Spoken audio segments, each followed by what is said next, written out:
لا أقسم بيوم القيامة ولا أقسم بالنفس اللوامة أيحسب الإنسان أن لن نجمع عظامه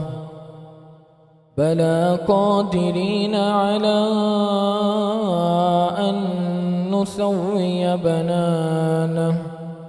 بل يريد الإنسان ليفجر أمامه يسأل أيان يوم القيامة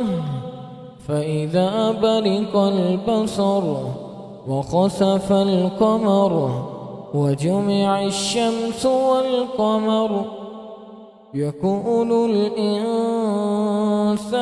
يومئذ